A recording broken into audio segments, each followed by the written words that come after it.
Leo. Wow, ito naman ay hindi ako maganda o gaga sa sasabihin ko. Ito yung prosperity, guys. This is financial abundance. Mga kapiksi nung kagaya nga nung sinabi natin kanina, prosperity, no? So, na-excite ako masyado, guys. Kasaganaan, pagpapala, biyaya sa kaperahan, mga kapiksi. So, pagdating naman sa finances, very secure naman kayo, very stable. Meron kayong source of income, and maganda din yung daloy ng pera sa inyo, mga kapiksi. So,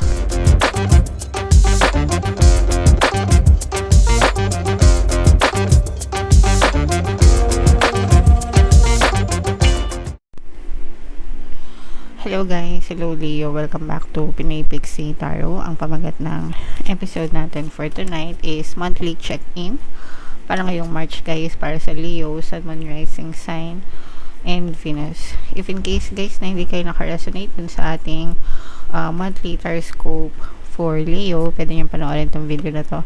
Baka nandito yung energy nyo, mga kapiksi. Alright, so unahin natin tong deck na to, guys. Ito yung angel messages para sa inyo. So, una, guys, kailangan malinaw talaga yung intentions nyo, no? Yung gusto nyong mangyari sa buhay nyo, mga kapiksi.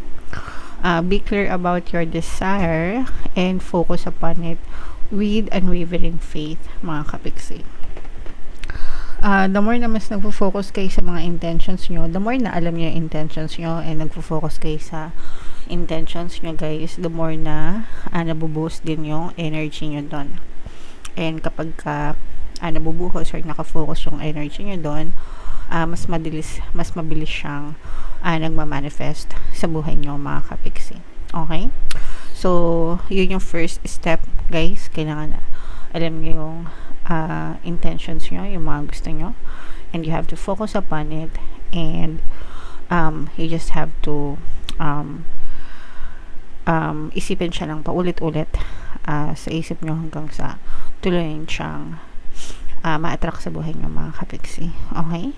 Alright. And ito yung prosperity, guys. Kasaganaan, pagpapala, no? Your material needs are provided as you follow your intuition and manifest your dreams into reality. Sa prosperity, guys, kasaganaan, pagpapala, you can be, do, and have anything that you want sa buhay nyo, mga kapiksi, including prosperity and kasaganaan, and always kayong maging grateful sa mga blessings na meron kayo, guys, and always kayong magpasalamat, and the more na nagpapasalamat kayo, the more na ina-attract nyo yung kasaganaan, pinapapasok nyo yung biyaya sa buhay nyo. And you also need to affirm, guys, no? Mga money affirmations para talagang ma-attract nyo yung biyaya. So, money come to me, palagi ako may pera, palagi ako nagkakapera, I'm the king of abundance, I'm the queen of abundance, no? So, yun yung mga best affirmations na sinishare ko dito sa channel na to, kasi nag-work yan sa akin, kaya palagi ko sinishare sa inyo, mga kapiksi. Alright? So, i-mind nyo na tong mga prosperity, kasaganaan sa buhay nyo, guys. And labas-labas tayo, mga kapiksi, no? Go outside, get some fresh air, and connect with nature. Although, dito kasi sa Luzon, sa Maynila, masyadong mausok, no? Tsaka yung amoy ng hangin, no? Hindi kagaya kapag nasa probinsya ka, yan talaga fresh air, hindi mausok, hindi masyadong polluted, diba? So, but yeah, kailangan pa rin nating lumabas-labas, guys, para magkaroon tayo ng mga ideas, no? Makapag-explore tayo, and makaisip kayo ng mga iba-ibang ideas na pwede nyong i-explore sa buhay nyo, mga kapiksi. Right? So, yan yung angel messages for you, guys. Again, i-mind nyo na tong mga prosperity na to. Ito naman ay sa love, guys. Tingnan naman natin yung mga nakaka-impluensya sa love life nyo, mga kapiksi. Kung ano lang yung makaresonate, guys, take that message. So, ito, guys, for some of you, this is a typical na LDR relationship para sa pamilya at para sa mga anak, mga kapiksi. Lalo na kung, let's say for example, yung asawa mo or baka ikaw mismo, yung nasa ibang bansa, mga kapiksi. and nagsasacrifice kayo, kumbaga nasa sakripisyo yung relasyon nyo para sa pamilya at saka para sa mga anak, kasi kumbaga ang intention, ang goal is magkaroon ng masaganang pamumuhay, magandang lifestyle, masaganang pamumuhay para sa pamilya. Syempre, kapag nasa Pilipinas tayo, although may mga sinuswerte rin naman guys kahit sa Pilipinas lang nakatira, di ba? But yung mga nasa ibang bansa kasi, syempre kapag nagtrabaho ka sa ibang bansa, yung currency ng pera mo iba. So kapag pinadala mo siya sa Pilipinas, mas malaki, ganyan. And marami talaga tayong mga OFW na umuundad sa ibang bansa guys. Okay? So yeah. So, yeah, for some of you, pwedeng ganyan yung na-experience yung mga kapiksi. Comment down below if naka-resonate kayo dyan. So, shuffle natin to guys. Hanapin natin yung energy ng Leo. Habang shuffle ko to, panoorin nyo muna yung video natin regarding sa ating paano mag-manifest ng abundance video course. Kapiksi, sawa ka na ba sa mga struggles at hirap sa buhay mo? Masipag ka ba at masikap sa buhay ngunit hindi ka pa rin umaasenso? Ilang beses ka na bang nag-attempt mag-negosyo at mag-invest pero palagi ka pa rin nalulugi? Sa pagkakataon na ito ay maaaring may subconscious beliefs ka na nagiging balakid sa iyong pag-unlad at pagyaman. Introducing, paano mag-manifest ng abundance video course. Dito ay matututunan mong ma-overcome ang mga balakid mo para tuluyan ka ng umunlad, umasenso, sumagana, maging matagumpay, successful at maswerte sa iyong kabuhayan, pera, trabaho, negosyo, salapi at kaperahan ng bonggang-bongga. Dali, mag-send na ng email sa pinoypixitarot@gmail.com at simulan na ang iyong pagyaman ngayon. Alright, so sa lahat ng gusto mag-avail ng course guys, meron tayong paano mag-manifest ng abundance video course, paano mawala ang third party at magkaroon ng harmonious na relationship, paano pabalikin si ex reverse breakup. Sa mga interesado guys, mag-send lang kayo ng email sa pinoypixitarot@gmail.com. And sa mga naghahanap ng pampaswerte guys, meron tayong money shaker jars at saka itong mga bracelets guys. Ito yung WhatsApp number natin, mga kapiksi. I-chat nyo lang ako, lalagay ko din sa comment tsaka sa description guys. So, Leo, kayo ay na-represent ng Queen of Wands. Kung ano lang yung makaresonate sa inyo mga kapiksi, no?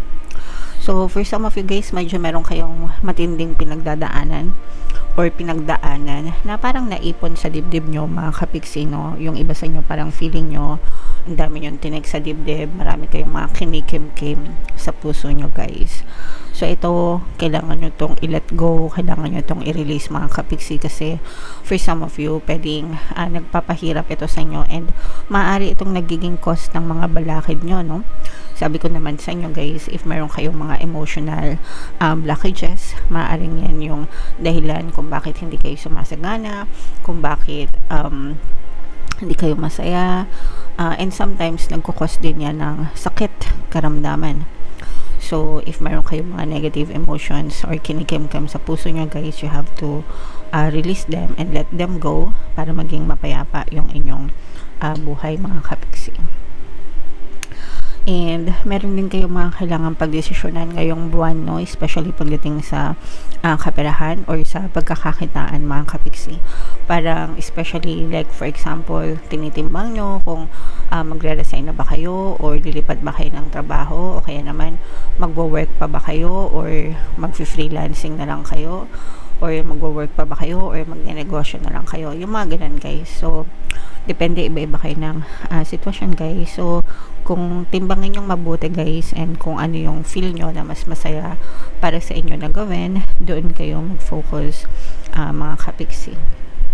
And ito yung manifestation guys, ibig sabihin may mga bagay na ma-manifest kayo. Itong mga intentions nyo, kaya ito lumabas mga kapiksi, no?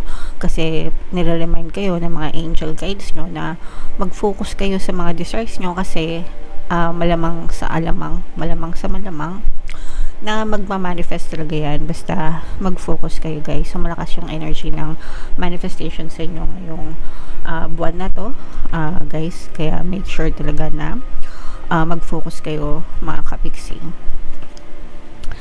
And ito naman guys, there will be very supportive people na tutulungan kayo. Ito yung mga loyal na mga tao, no?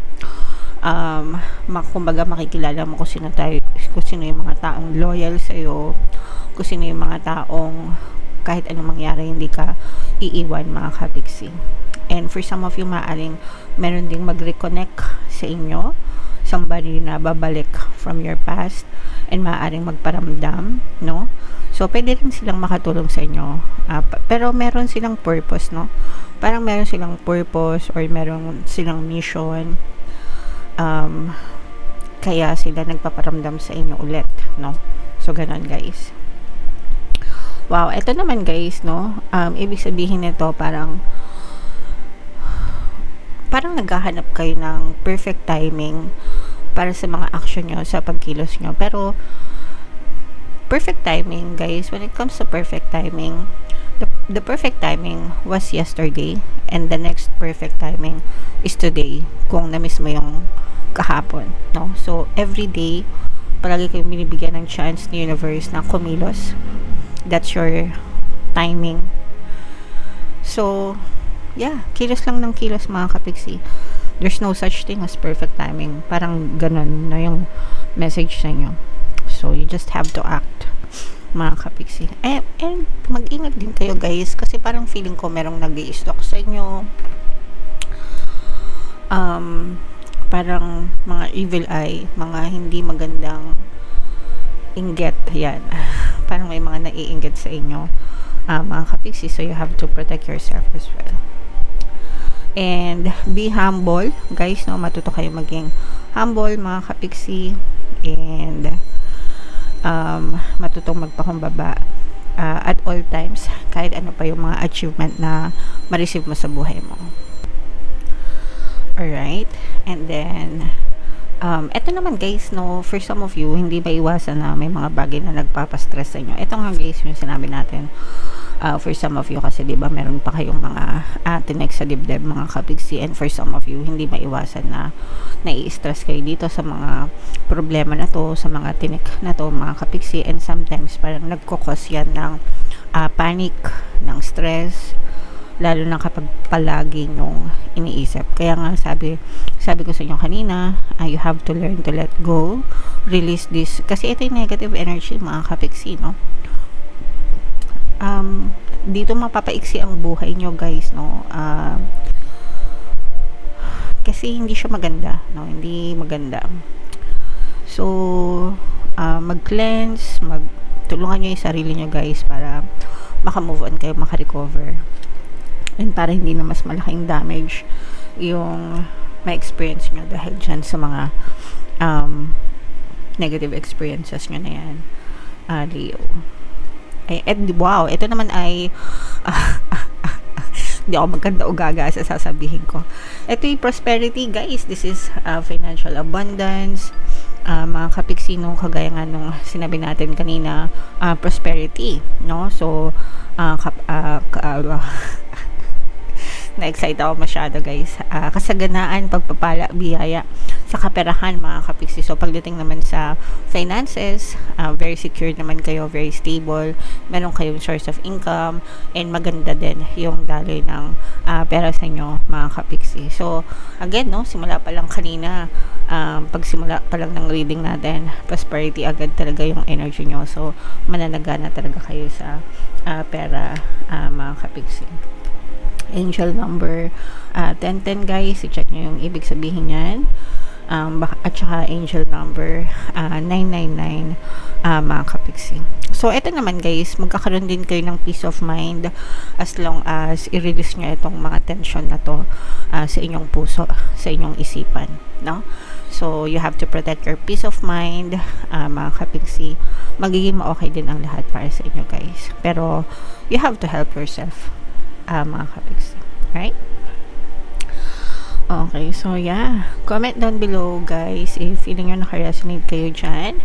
And yung mga magaganda, guys, again, itong prosperity na to, kasaganaan, at saka itong manifestation, mga kapiksi, no? I-main nyo na yan sa comment section, guys. Deserve nyo tong kasaganaan na to, mga kapiksi. So, comment down below if naka-resonate kayo. Ito yung ating 2026 kapalaran guys. Ito naman yung ating success stories ng paano mag-manifest ng abundance video course. Panoorin nyo itong video natin guys about money shaker jars. Thank you for liking, sharing, and subscribing mga kapiksi. See you next time. I love you all. Have a nice day. Bye-bye.